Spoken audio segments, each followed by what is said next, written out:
Rest, soft mess. Alexandrina Hemsley / Your One Day 103.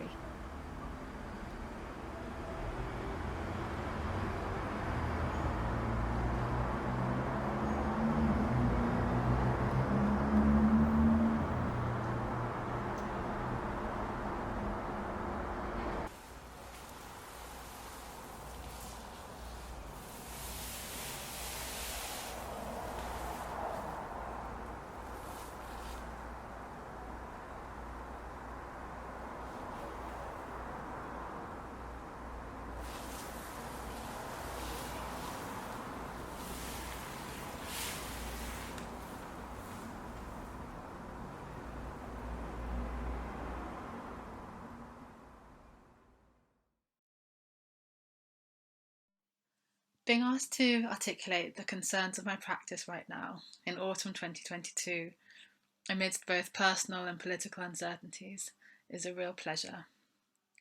It requires me to pause, reflect, and put time aside in ways that I can struggle to. A moment to pay myself some serious attention. Invitations like this delight me because in order to start to have something to say, I need to reflect upon and update my response to a core question. Why dance? Or why an interdisciplinary practice? Right now, dance, film, writing, collage, and facilitation each hold something in common. Some collective tissue in the form of starting with a body as a container for multi-layered expression. Dance as a way of surfacing our inner worlds. I work with improvisation, I think, because this gives me an immediate and fulfilling tapping into our senses. I use imagination to create quite vivid, image-based worlds to guide the dancing. Similarly, my imagination is activated and these inner worlds are surfaced whenever I write poetry or splice collages together. When teaching and facilitating, I am actively engaged in delicately noticing the inner worlds of other people and how we each encounter one another in the space. Essentially, I'm drawn to creativity as a way to get closer to the environments and climates of our bodies and expand these presences outwards to mingle with, be alongside, or change external societal frameworks. I've always been driven to imagine otherwise, dream up and cultivate ways of existing within a marginalised body, a body who isn't believed, who some would prefer didn't exist, somehow always a difficult body, a disturbing body, a bullied body, and reassure myself that while I may want to escape these circumstances, I don't want to escape my body, or maybe escape these oppressive environments constructively rather than disappear. And so I make other worlds, on the page, on the stage, or the screen, as ways of exhibiting agency, a place, a right to exist, a right to be multiple also in sense of self, sense of space, sense of time.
Within Ashok's invitation was a moment or impulse to, and I quote, take a break from thinking about marginalisation in our practice and instead focus on our creative work, end quote.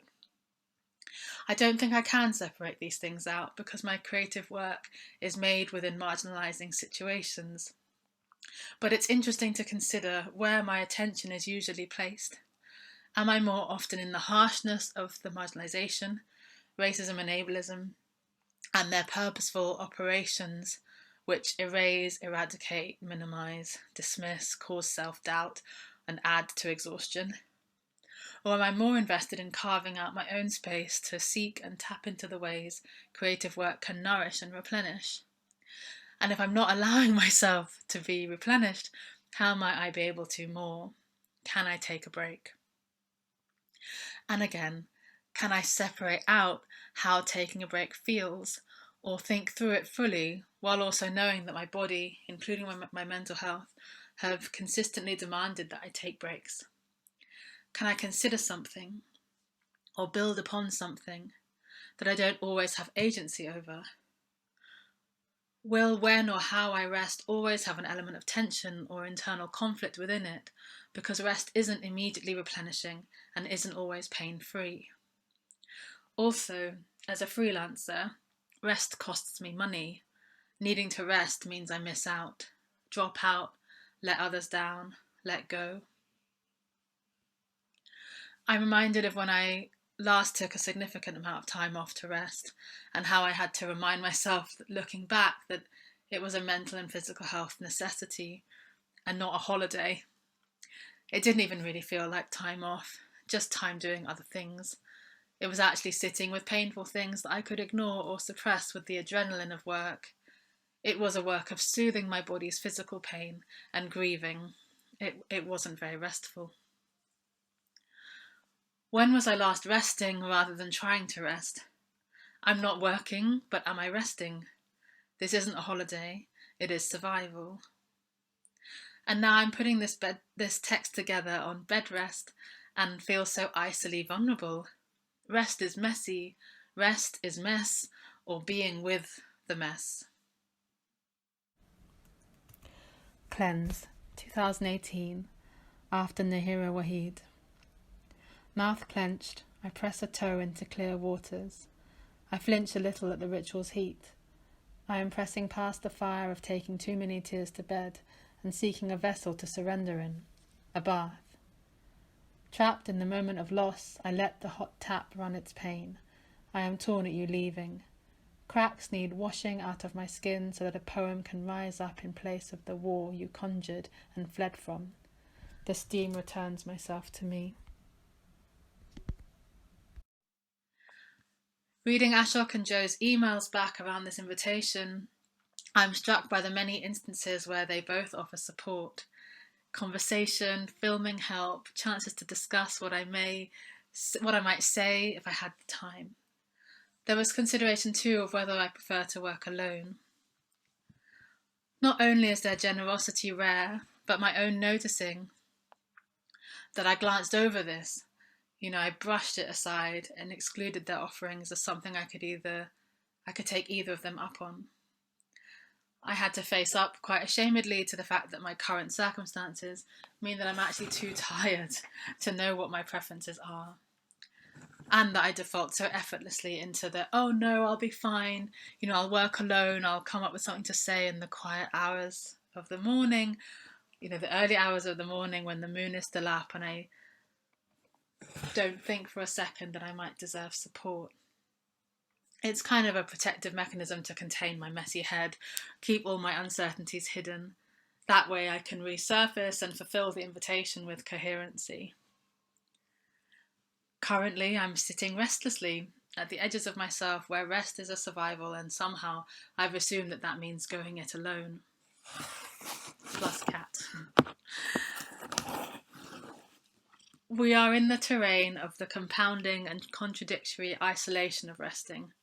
Right now, I need to rest. My life depends on it.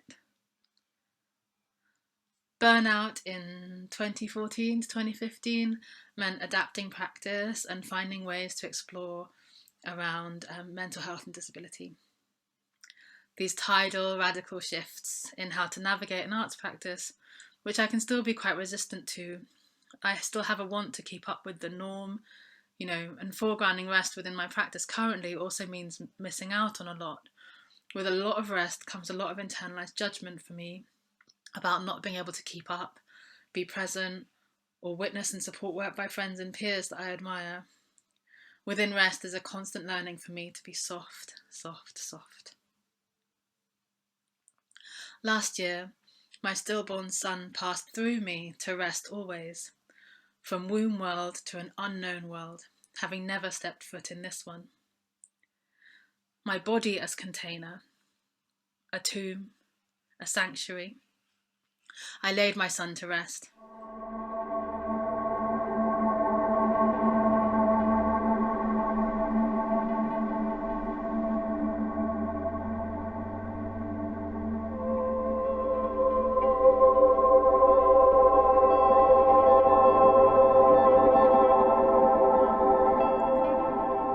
Do I just text Ashok and Joe and say the themes of rest are resounding too much? The volume that these connections are taking up is too great?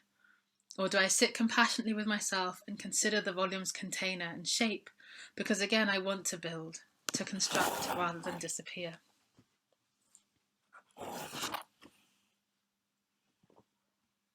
The container of rest is fragile but beautiful, weak but important. I've been filmmaking as part of my practice since 2015, as another kind of container and another kind of intimacy. A gentler way of making work than performing on stage because it didn't continually demand a live presence. I could both ease up on the demands of a performance schedule and find ease. Within my latest work, Fountain, I wanted to continue to develop the watery writings and metaphors I'd used in my creative writing for many years. I wanted to make real and make felt how I draw upon water as a way of feeling held, from having a bath, having a swim, and also the ways that I turn to water as whenever I feel overwhelmed, emotionally flooded or navigating uncertainty, feeling swept along. Fountain blends dance with digital watery environments, and I love how creating digital landscapes is a way to extend imagination and again realise or make real the environments that hold our bodies and their experiences, our psychogeographies, ranges of emotions that can be transposed onto a surrounding landscape, and our bodies are held and reflected within them. There is a meeting point, like when skin meets skin, an encounter, an acknowledgement.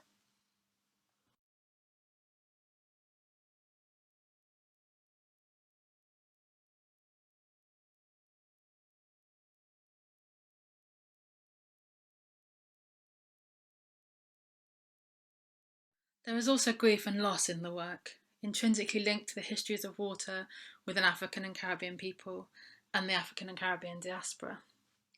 The colonial carving up of rivers. How invested in oppression do white supremacists have to have been to devise ways of bending water, drawing these straight borderlines up against all that pre-colonial flow? Alongside these wider legacies and collective grief, partway through the creative process for Fountain, I experienced the stillbirth of my son, and so rather than be in making and performing the work pregnant and access the tides of water that I was holding then, I was overcome with grief.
wonder if accessing a sense of ease could come from gratitude.